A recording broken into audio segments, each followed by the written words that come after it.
लोग ये बताते हैं कि मनु कुछ नहीं था दुनिया में, वो ओम को पूजते थे। उन्होंने आसमान बनाया, उन्होंने जमीन। मैंने कहा कि अरे बाबा, इन्हीं को तो हम अल्लाह कहते हैं।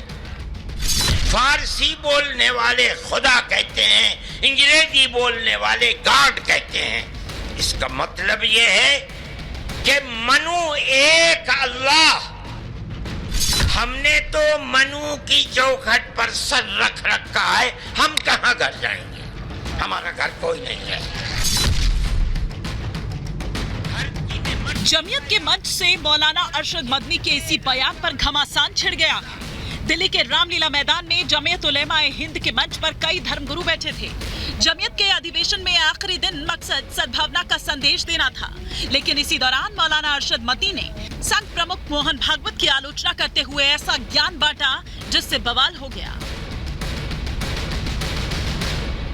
मैंने बड़े बड़े धर्मगुरुओं से पूछा, जब कोई नहीं था, न श्री राम थे, न ब्रह्मा थे, न शिव थे, जब कोई नहीं था तो सवाल पैदा होता है कि मनु पूजते किसको थे? कोई कहता है कि शिव को पूजते थे, लेकिन उनके पास इल्म नहीं है। बहुत कम लोग ये बताते हैं कि मनु कुछ नहीं था दुनिया में, वो ओम को पूजते थे। मैंने कहा ओम कौन है? बहुत से लोगों ने कहा कि वो एक हवा है जिनका कोई रूप नहीं है, कोई रंग नहीं है, वो दुनिया में हर जगह है, हवा हर जगह है।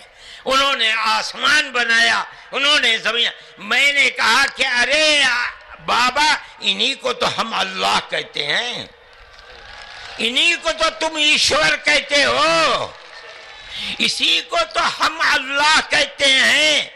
फारसी बोलने वाले खुदा कहते हैं, अंग्रेजी बोलने वाले गॉड कहते हैं।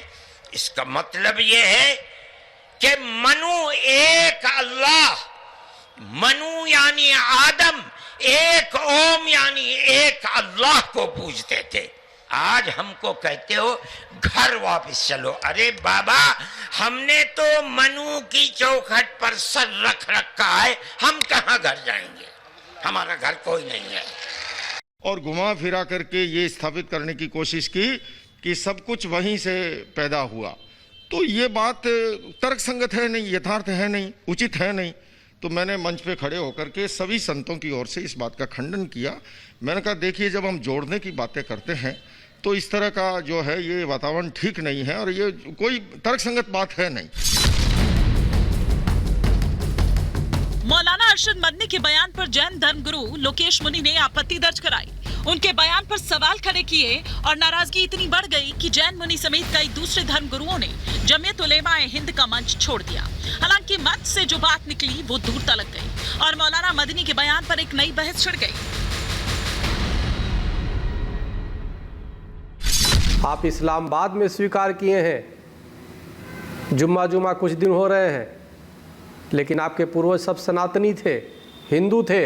कि जैसा उन्होंने कहा कि हजरत आदम और मनु दोनों एक हैं, तो आप हमें यह बताइए कि कुरान शरीफ में या इस्लामिक हिस्ट्री में कहाँ के ऊपर मनु का लफ्ज आया है, कहाँ पर मनु की बात हुई है? मौलाना अरशद मदनी का चौतरफा विरोध हो रहा है। उनके बयान से मुस्लिम धर्मगुरु भी सहमत नहीं है। मुस्लिम धर्मगुरुओं ने मौलाना मदनी के बयान की निंदा की है, साथ ही नसीहत दी है कि ऐसे बयानों से बचें। मौलाना के बयान पर सियासत भी शुरू हो गई। बीजेपी ने मौलाना मदनी की आलोचना की है तो सपा ने भी विरोध जताया है।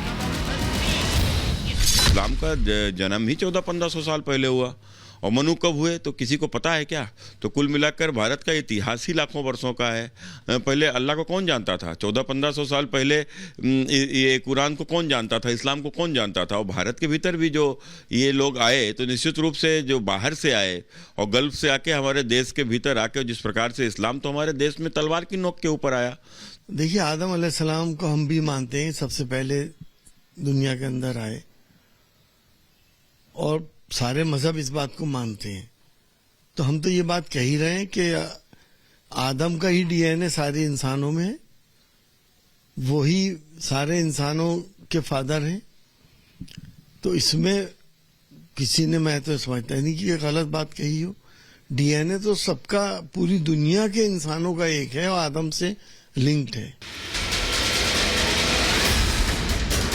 मौलाना अरशद मदनी के बयान पर बवाल बढ़ चला है, लेकिन अब सवाल है कि जमीयत के मंच से मदनी का विवादित बयान क्यों, धर्म गुरुओं को मंच पर बुलाकर नाराज क्यों किया, और सवाल ये भी कि मनु आदम की कहानी जोड़ने वाली है या बांटने वाली।